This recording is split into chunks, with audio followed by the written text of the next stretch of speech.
Hello anime fan and welcome back to our channel. तो आज से हम स्टार्ट करने जा रहे हैं सोलो लेवलिंग सीजन 3 के एपिसोड नंबर 1 की मानवा को। तो अगर मुझे इस वीडियो पर अच्छा रिस्पांस मिला तो मैं इस सीरीज को कंटिन्यू रखूंगा और इसके बाकी सभी चैप्टर्स को एक्सप्लेन करूंगा। सो आई होप आपको ये वीडियो जरूर पसंद आएगी। So let's get start. तो सीजन 2 के लास्ट एपिसोड में हमने देखा था कि जिनवो अकेला ही एक बी रैंक डंजन में एंटर हो जाता है, लेकिन जैसे ही वो अंदर जाता है डंजन का गेट एकदम से रेड गेट में बदल जाता है और इस डंजन का एंट्रेंस भी गायब हो जाता है। मतलब कि जब तक जिनवो इस डंजन के बॉस को नहीं मार देता तब तक वो यहाँ से बाहर नहीं जा सकता। और तभी हम देखते हैं कि मॉन्स्टर्स की एक बड़ी आर्मी आकर जिनवो को घेर लेती है और वो भी अपनी पूरी शैडो आर्मी को समन कर लेता है। और इसके बाद जिनवो के शैडो सोल्जर्स और उन सभी मॉन्स्टर्स के बीच में फाइट स्टार्ट हो जाती है और जिनवो के सभी शैडो सोल्जर उन सभी मॉन्स्टर्स को मारना काटना शुरू कर देते हैं। कारगलगन, इग्रीस, टैंक और बीरू के आगे ये सभी मॉन्स्टर टिक नहीं पाते और कुछ ही सेकंड्स के अंदर अंदर ये लोग इन सभी मॉन्स्टर्स का सफाया कर देते हैं।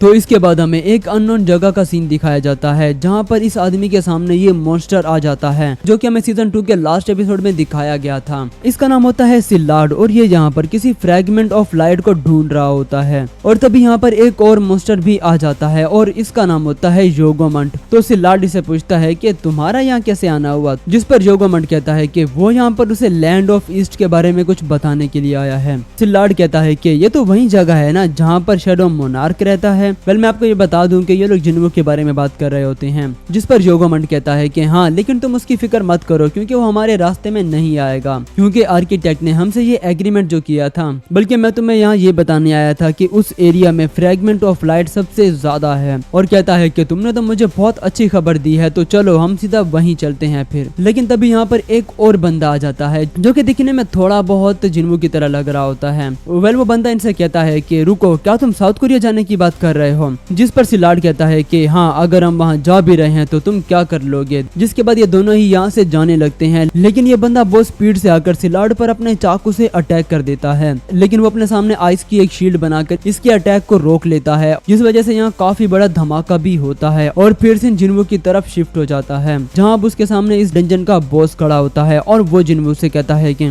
अच्छा तो तुम वो घुसपैठिए हो जो कि न सिर्फ मेरे गार्ड से बचकर यहाँ तक आ गया बल्कि तुम हमारी भाषा भी बोल सकते हो, लेकिन तुम बस यहीं तक ही आ सकते थे, यहाँ से आगे नहीं जा पाओगे। और ये कहकर वो जोर से चिल्लाता है और अपने सभी गार्ड्स को बुलाता है। लेकिन हम देखते हैं कि उसका कोई भी गार्ड नहीं आता भाई, क्योंकि कोई जिंदा होगा तब भी आएगा ना, क्योंकि उसे तो पहले ही जिनवो की आर्मी ने मार दिया होता है। तो इसके बाद जिनवो आवाज लगाता है और उसकी पूरी शैडो आर्मी ही यहाँ पर आ जाती है। जो देखिए मॉन्स्टर काफी ज्यादा भड़क जाता है और इसे काफी ज्यादा गुस्सा आ जाता है और ये अपनी बची कुची आर्मी के साथ जिनवो पर अटैक कर देता है। जिनवो की आर्मी भी इस पर टूट पड़ती है और इसके सभी गार्ड्स को पलक झपकते ही मार गिराती है। जो देखिए मॉन्स्टर और भी ज्यादा गुस्से में आ जाता है और जिनवो पर अटैक करने की कोशिश करता है, लेकिन तभी इग्रीस बहुत ज्यादा स्पीड से आकर इसका एक हाथ और पैर ही काट देता है और कारगलगन अपनी मैजिकल पावर से इसे जमीन पर गिरा देता है। जिनवो इसे कहता है कि अगर तुम मेरे सवालों का जवाब दोगे तो मैं तुम्हें एक आसान और पेनलेस मौत दूंगा। लेकिन फिर भी वो जिनवो को कुछ खास नहीं बताता है और वो मारा जाता है, क्योंकि जिनवो को ये लगता है कि शायद सिस्टम उसे कुछ छुपा रहा है और कुछ ऐसी इंपॉर्टेंट बातें हैं जो कि सिस्टम उसे नहीं बताना चाहता। लेकिन फिर भी जिनवो कहता है कि बहुत जल्द मैं सब कुछ पता लगा कर ही रहूंगा। और ये कहकर वो अपने पोर्टल से एक चाबी निकालता है जो कि उसे तब मिली थी जब वो लेवल 100 पर पहुंचा था। ये चाबी उस कार्टन एंड टेम्पल की होती है जहाँ से उसे ये सिस्टम मिला था, यानी कि उस डबल डंजन की जहाँ से ये सब कुछ शुरू हुआ था। जिनवो कहता है कि चाहे जो भी हो जाए, वहाँ पर जितना भी बड़ा खतरा हो मैं वहाँ जरूर जाऊंगा। तो इसके बाद हम वूजिन को देखते हैं जो कि इंटरनेट पर जिनवो के बारे में गलत गलत कमेंट्स पढ़कर बहुत ही ज्यादा भड़क जाता है और उसे बहुत ज्यादा गुस्सा आ रहा होता है। और तभी यहाँ पर जिनवो भी आ जाता है और वो उसे बहुत सारे एसेंस स्टोन्स देता है, क्योंकि भाई इन लोगों ने अब अपनी खुद की एक गिल्ड बना ली है तो इन्हें फंड्स की भी तो जरूरत पड़ेगी ना। जो देख वूजिन काफी ज्यादा खुश हो जाता है और कहता है कि इससे तो हम आराम से अपने एम्प्लॉयज को सैलरी दे पाएंगे। जिनवो कहता है कि हमारे पास एम्प्लॉयज कहाँ से आ गए।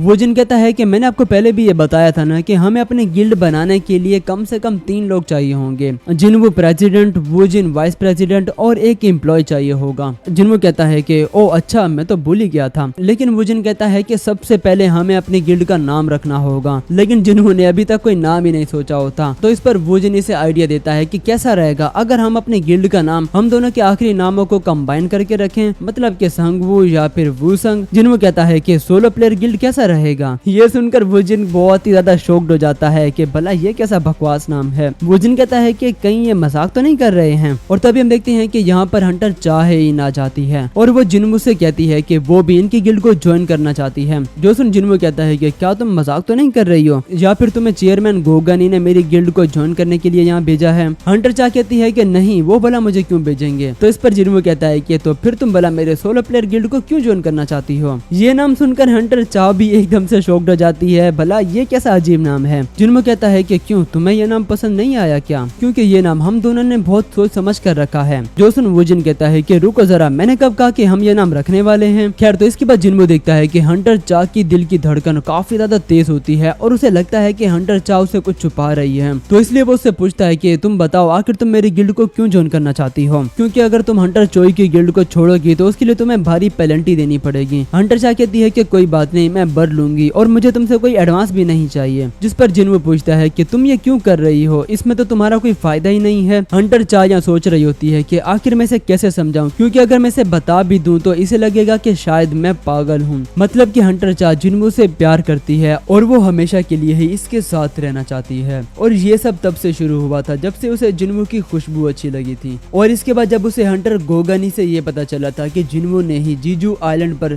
इसकी और बाकी सभी हंटर्स की जान बचाई थी, तो इसके बाद वो जिन्मू से प्यार कर बैठी और इसीलिए वो जिन्मू की गिल्ड को ज्वाइन करके उसके साथ रहना चाहती है। लेकिन वो ये सब जिन्मू को डायरेक्टली नहीं बता सकती, तो इस वजह से वो बहुत ही ज्यादा शर्माने लगती है, जिसे देखकर जिन्मू को कुछ भी समझ में नहीं आता कि आखिर वो कहना क्या चाहती है। तो इसीलिए जिन्मू एक बार फिर उससे पूछता है। तो इस पर हंटर चा कहती है कि वो बस एक कंफर्टेबल लाइफ चाहती है, तो इसीलिए वो इनकी गिल्ड को ज्वाइन करना चाहती है। जो सुनकर जिन्मू को लगता है कि शायद हंटर चोई की गिल्ड में उसे बहुत ज्यादा काम करना पड़ता होगा, तो इसीलिए वो इसकी गिल्ड में आना चाहती है। तो इस पर जिन्मू कहता है कि तो फिर ठीक है, मैं तुम्हें मेरी गिल्ड में शामिल कर लूंगा, लेकिन पहले तुम्हें इसके लिए एक टेस्ट देना होगा। जोसन हंटर चा कहती है कि किस तरह का टेस्ट। तो इस पर जिन्मू कहता है कि तुम्हें मेरे सबसे ज्यादा पावरफुल शैडो सोल्जर को हराना होगा, और हंटर चा भी इसके लिए तैयार हो जाती है। तो क्या लगता है आपको कि जिन्मू अपने कौन से शैडो सोल्जर को समन करेगा चाहे इनसे लड़ने के लिए, और क्या चाहे इन उसे हरा पाएगी या नहीं, तो ये हमें नेक्स्ट एपिसोड में पता चलने वाला है।